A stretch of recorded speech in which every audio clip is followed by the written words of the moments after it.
Welcome back to another fantastic episode of I'm Gonna Talk, You're Gonna Listen.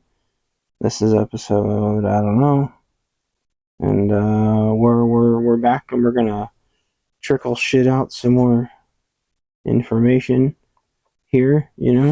Tiny bite-sized, advertiser-friendly, algorithm-friendly bits. So this is kind of like a part two from last night.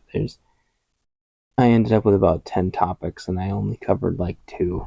So these are a little bit smaller, kind of subtopics in no particular order. I'm in the outside office and this is Sunday, so it's my break day.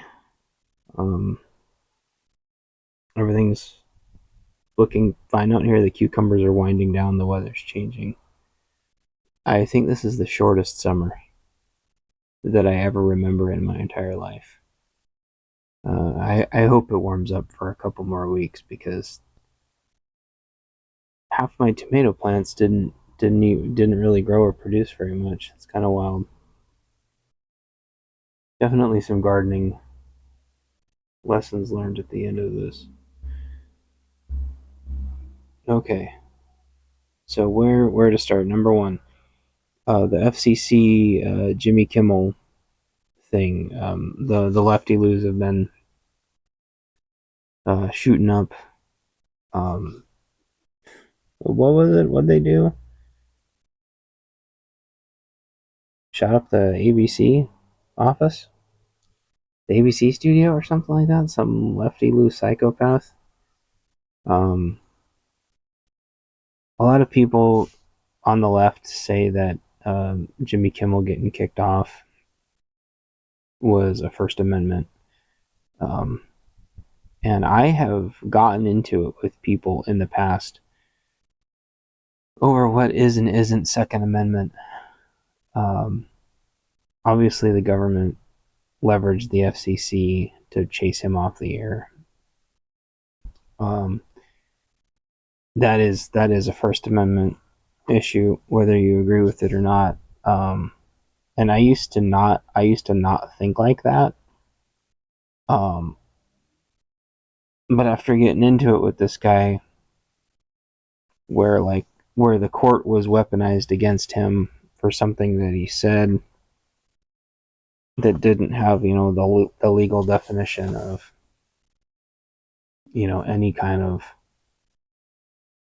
criminal or civil offense, but apparently there's like a couple courts in the US that don't have to meet that burden of proof, and then for some reason you have to go all the way out to that court on the other side of the country. It's a very common, I can't remember what the name of it is, but it's a very common way of bullying people using the government. And so I'm like, well, I guess that could be kind of like a First Amendment thing. I mean, in kind of a weird sort of a way. So it got me thinking about the First Amendment more. So like using the FCC against somebody is kind of like a First Amendment thing. There isn't like a but at the end of this. But what I will say is that what Jimmy Kimmel said was wrong. I just don't know what the consequences for it should have been. He's parroting that China bot stance that I'm pretty positive is the Chinese pushing this narrative that Charlie Kirk thing was right wing on right wing, and then therefore the left is getting demonized, and a lot of not only is that point completely debunked, but there's already been several attacks since then that have all been leftist attacks. Like nobody believes that, but the left can use that narrative, and how does it say, like a well crafted lie repeated over and over and over again is going to be more successful than like an inconvenient truth or something. I don't know. Maybe Al Gore said that. I really don't know. But like it's true. So if they can just get enough people to repeat over and over again that the Charlie Kirk thing was right wing on right wing, once again, they can just play the victim card, even though literally nobody, not even them, believes that. He was in a left-wing trans death cult. Like, it's not even up for debate. So I don't think they should have used the FCC to get Kimmel off the air. I think they should have. I don't know how they should have done that, or if they just had done it with public opinion or something. I don't know. But weaponizing, I also don't agree with weaponizing the FCC, because as a ham licensed radio operator, the FCC is already like up everybody's asshole way too much. I've talked about this on the show before.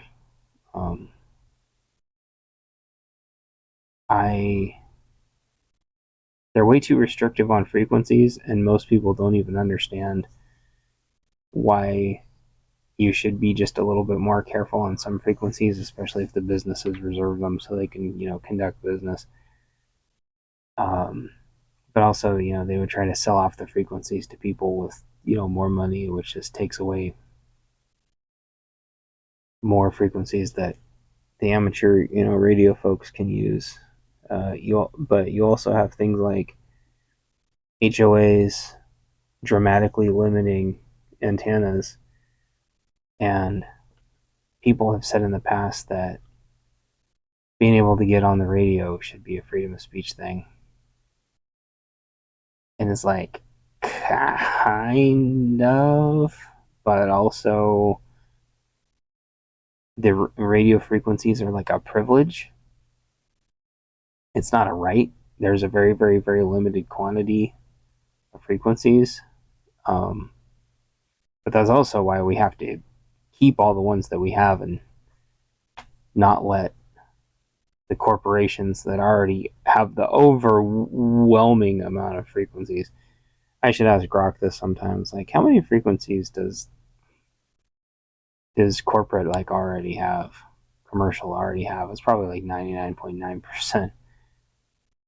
It's like they don't need the last couple frequencies. The amateur radio operators need them for emergencies and just to fiddle around. And so it was interesting. I was reading this thing, and the amateur radio operators were talking about how not being able to have a decent antenna in their yard is also kind of like a safety violation. Like, in a shit is the fan grid down environment, every subdivision should have like a pretty squared away ham radio operator. Like, that would be really, really advantageous. Yeah, you stick out like a sore thumb having a decent antenna, but that's actually a pretty good idea. Even though I know hams can be real fudtards sometimes. But from a practical standpoint, that actually is a really good idea. I don't think HOAs should be able to block people from having a well-maintained antenna. I don't necessarily think that's a First Amendment thing. But in a lot of ways, ham radio is kind of like the town square. Sort of like Twitter is kind of the town square, So, I mean, I kind of get it. So I think that's interesting. But I feel like it's like, well, if the FCC wanted to be useful, what they would do is they would tell all the HOA Karens that they can't, the rights of their HOA, whatever the hell that is, cannot restrict the rights of a person. And if you have your ham radio license, you have the right to get on the radio, and they shouldn't be able to restrict your antenna as long as it's a legal, well-maintained antenna. So I thought that was interesting. There are tons of legalities with antennas, but a lot of that is so you don't interfere with the FAA, which is another government agency, and that's because you don't want your antennas up so high that everything else that's trying to fly up there is smacking into them. That's why transmission lines aren't that high. That's why water towers and cell phone towers, that's why they all are kind of at the same height. It's just for FAA safety. So I mean, there's some laws really are reasonable, and I think I want to say it's like 200 feet. No, technically maybe 199 feet. And if you're up on a hill, that gets you a lot of real estate. Um, you can talk for 40 miles easily, like up that high, if not even, further distances, up to 80 miles potentially if nothing's in the way with the curvature of the earth. And yes, the earth is curved, it's round, so every ham radio operator knows that. It's not even a debate. So so that's kind of topic kind of 1A and 1B. Let's see what the next topic is. The reason why domestic violent extremist stuff is so critical. This is in regards to not labeling Antifa domestic terrorists. What the left tried to do during the Sleepy Joe times is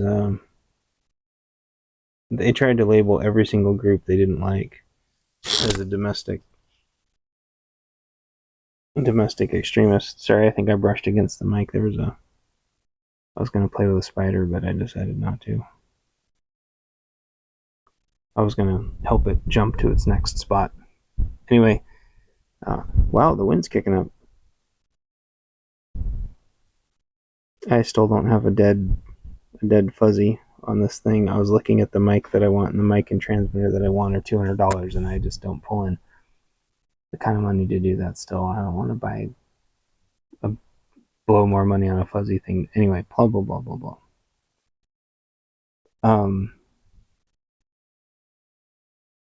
You don't want all the conservative groups being labeled domestic violent extremists because nothing's going to stop them from just going after the churches next and going after whites next and going after whoever else they decide they don't like. Roof Koreans next. Like, roof Koreans are domestic violence. Like, oh, here we go. So it's just very problematic. They'll declare the three purrs, and I've talked about this before. The proud Western chauvinists and all these groups that aren't actual legitimate terrorists. They'll say that they are. Someone will put on a floral pattern shirt, and all of a sudden it's like, there's people trying to infiltrate their group thinking they're going to do no things. The whole like Gretchen Whitmer thing is just insane. Like, once you look into that, you're like, this wasn't a domestic terrorist group. It's like, it was just thoroughly infiltrated and enabled and gaslit by feds and informants, and like I've talked about before, enablers just on every level. And they try to use these excuses, or those two, was it Massachusetts or whatever, like, oh, right wing terrorist was going to wipe them all out, but it was a lefty.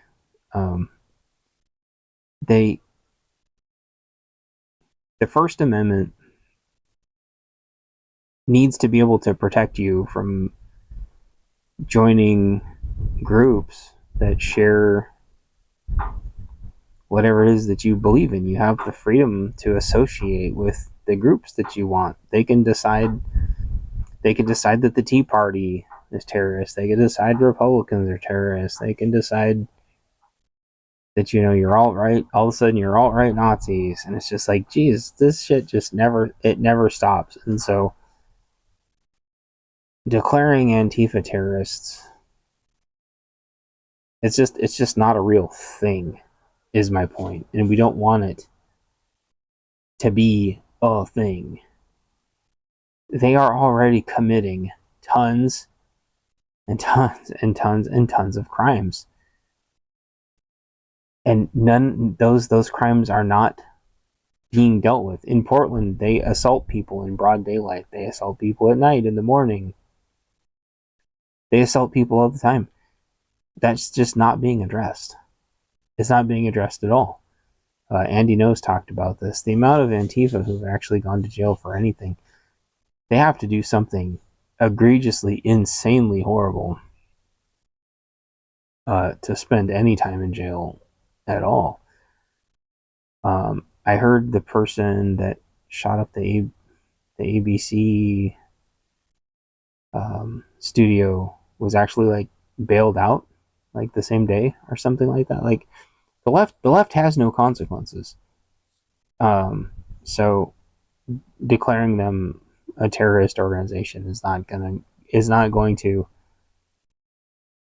fix it. It's funny and it triggered them, but like it's not going to actually do anything. It's like, I'm declaring those cows an unlawful assembly. Oh, no, they don't care. You cows are an unlawful assembly. Disperse immediately. Nope, they're still not doing it. And that's the thing, like, there's no willpower there, and I am so mad at myself. Oh, someone's doing a burnout. I'm in the middle of freaking nowhere, and somebody doing a burnout. Oh, it's the Mustang. It's the Mustang doing a burnout. Okay, false alarm. Did my false alarm? I don't know if the microphone picked that up, but that was crazy loud. His daddy's gonna be mad. Like, dude, I could hear your burnout from like 2 miles away. You're the only Mustang on this road.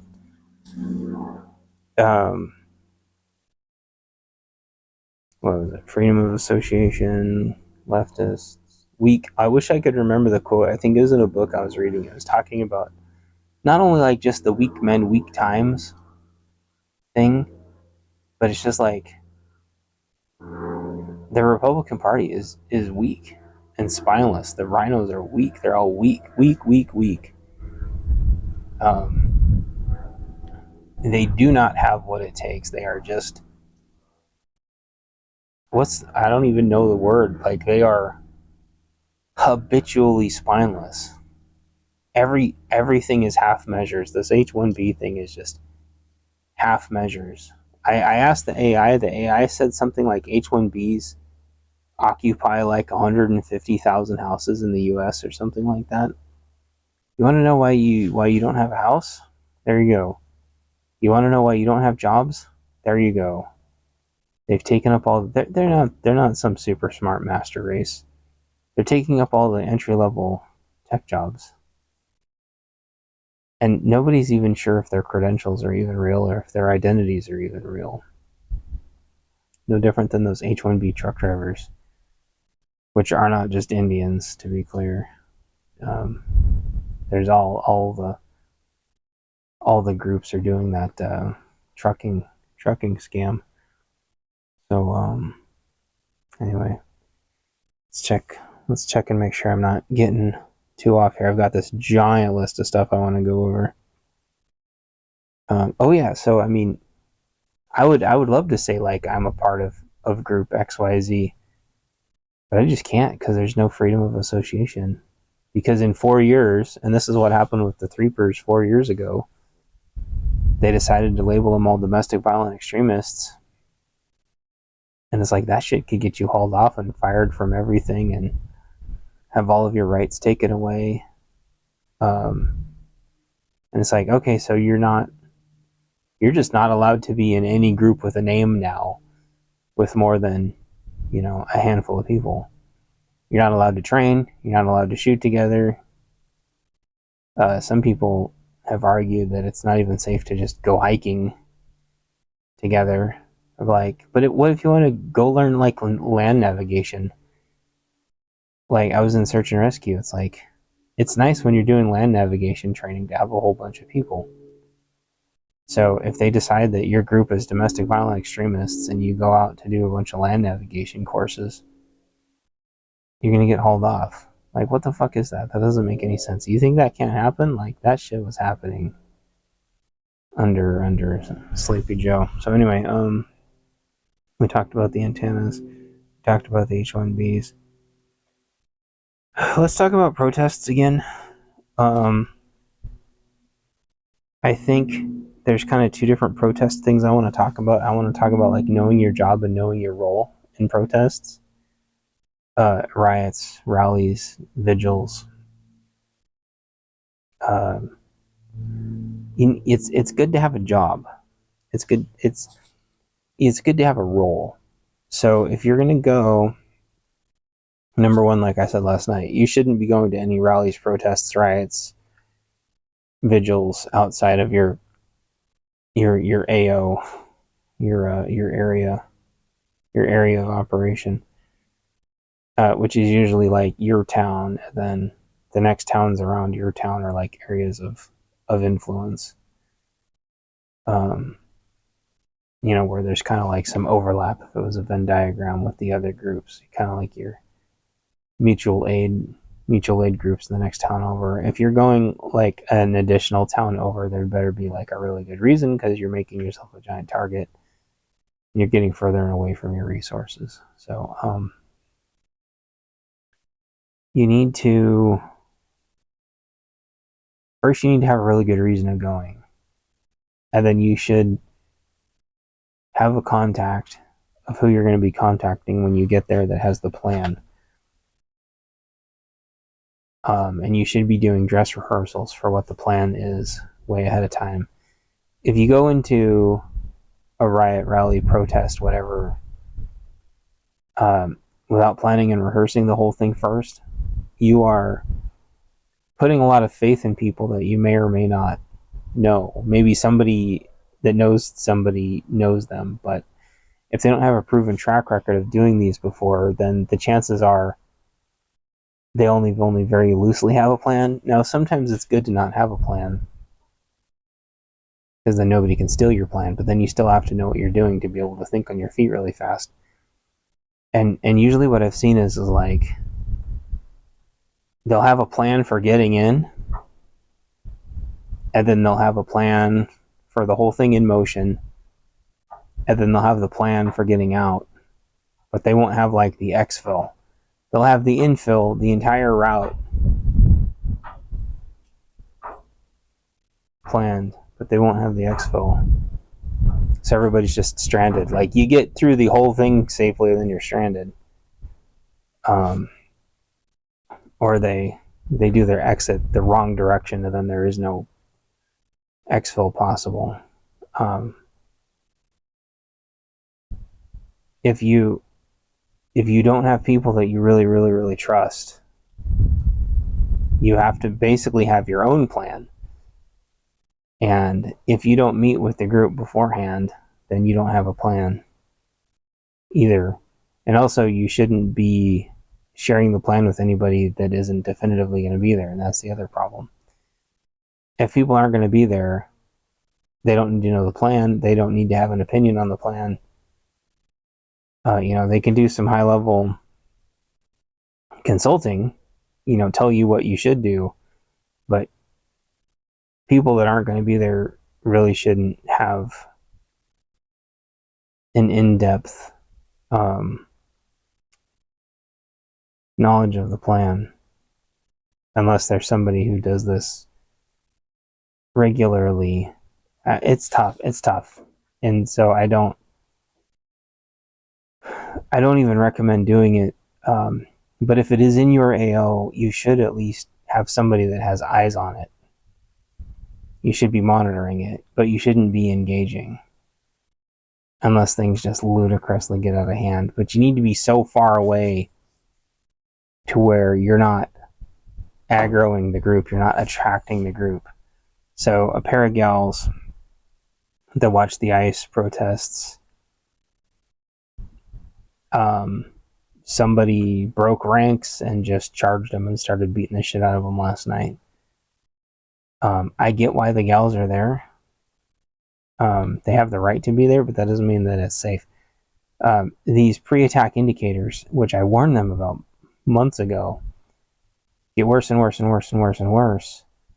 And as Antifa gets away with attacking over and over and over again, and despite all this being on video, there's been no charges. Now, multiple times.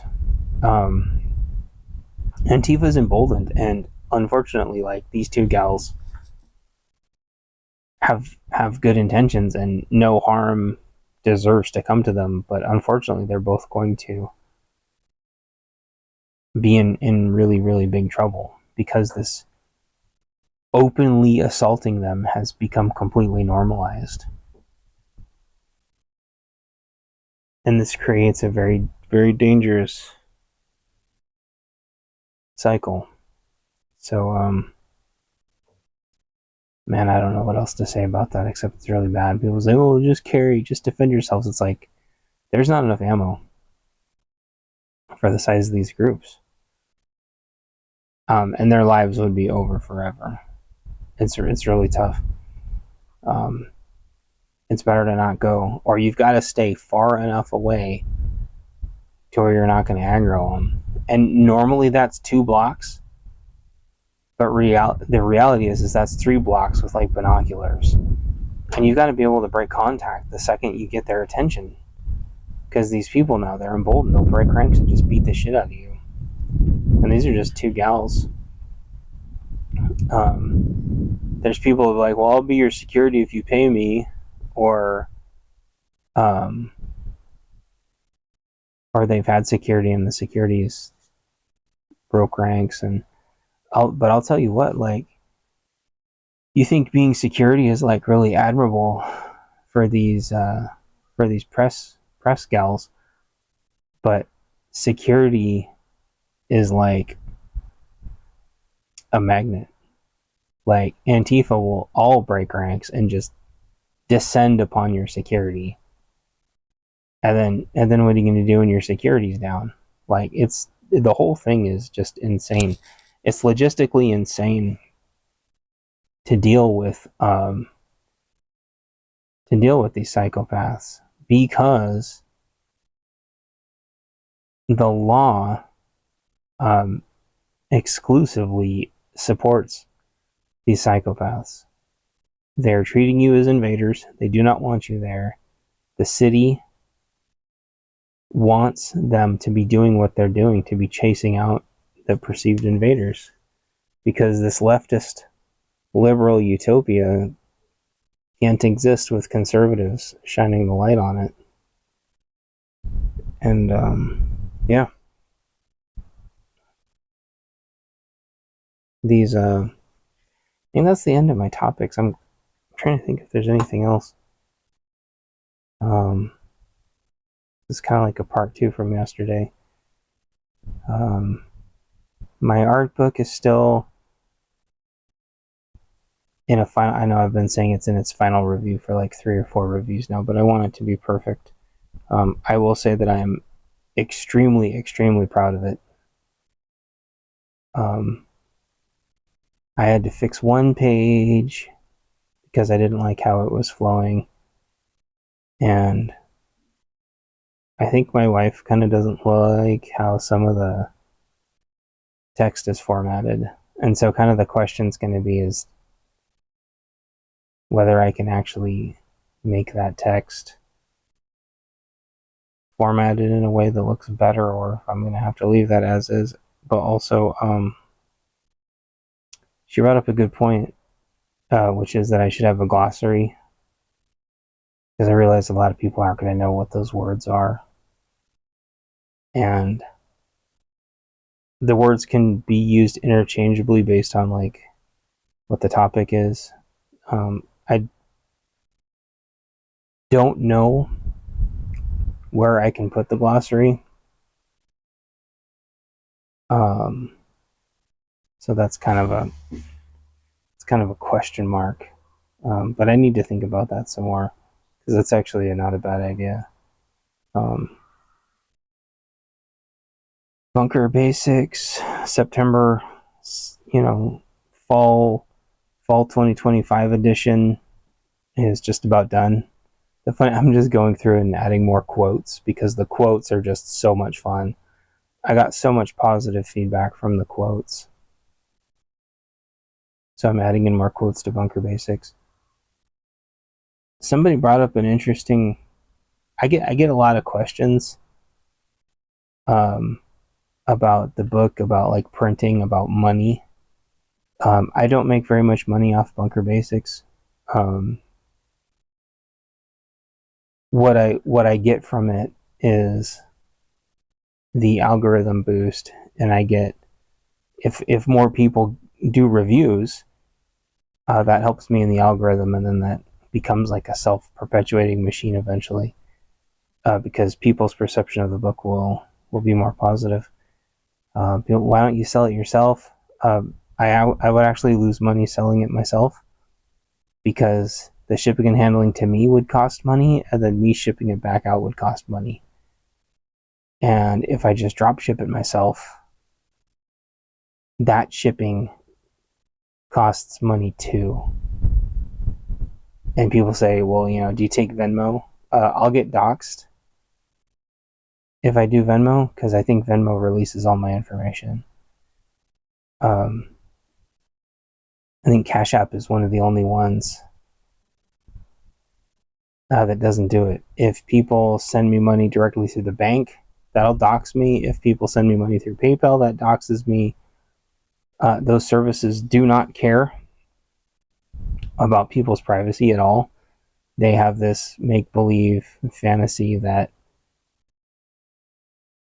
knowing people's names somehow makes everybody safer and more transparent, la-di-da, but that's not true. That's just how people get doxxed and targeted, and it's not worth it. So that's one of the questions I get. Plus, how much money I make from them is not really anybody's business. But it's not much, and it's not really the money that matters. It's building the brand that matters. I need help building the brand. It's not about the couple bucks. And I've tried to explain that before, like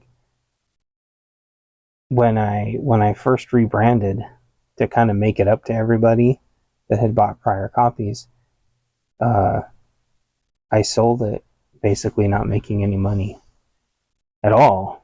Not making any money at all. It's really not about the money. It's about trying to make sure everybody's prepared and build the brand. If it was about the money, I would just pump out AI slop books using that, and then using that AI slop video generator to just make topical nonsense AI videos with those little trendy 6-second stock 6-second stock videos that only very loosely illustrate what's going on. So it's not about the money. So if you haven't checked out Bunker Basics, please check it out. If not, I'll be publishing the fall edition soon, and I'm not republishing it as a new book. It's just going to replace the old one, because I don't believe in clogging up the top 100 with 3 to 4 rebranded copies of exactly the same book. I don't think Amazon should even allow that. And I'm still debating one of these days just doing a piece on nothing but how toxic the top 100 is. I've had the video done before and I've deleted it. I might do it again. I just don't know that anybody other than me cares. So, anyway, happy break day, happy Sunday. The trees are fine. All the trees came back. The cucumbers are still going. The tomatoes are still going. I've got one zucchini that the rabbits didn't eat. I think I successfully relocated all the mice. I haven't seen the rat in a couple weeks, so I don't know if something got it.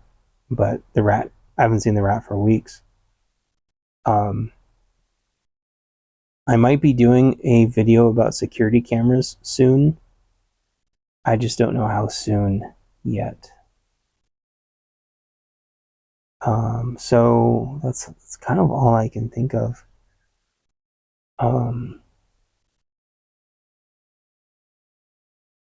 Yeah, I guess I'm just gonna let y'all go, and this is just gonna kind of be a shorter one. Please, if you haven't checked out Bunker Basics, please check it out. If you haven't left a review, please leave a review. If there's anybody that you want me to be on their podcast for some reason, and you think I'd be a good fit, let them know and have somebody reach out to me if they're interested. What I've noticed is that podcasts, being on other people's podcasts, does way more for my brand than me ever talking on my own podcast does. So, and it's a lot of fun. A lot of fun being on other people's podcasts and answering all the interesting new questions they come up with. So anyway, talk to y'all later, and do all the things and be a good person and stay away from stupid people and don't do the no stuff. And we'll wind down the summer together and get ready to hunker down for 9 months of rain. Okay? But there's still a way. There's still a way we all get through this. It's just not going to be fun. So train and do the things, and let me know if you have any questions. Stop following all the grifter talking puppets. Stop following all the conspiracy bullshit. Stop worrying about all the warmongering around the planet, and focus on what's going on here in the US. Focus on what's going on in your area. Follow, make sure you don't get inundated with homeless and illegals, and by networking and raising awareness. So that way you know what's coming in your area, because every area is going to be a little bit different. Okay, I think that's it. I think that's everything. Expect that the tariff shit is going to get worse. The government shutdown thing is still right around the corner. More and more people are going on Medicare and Medicaid every day. The systems are just getting drained. Interest rates going down a quarter point obviously wasn't going to do anything. That's stupid.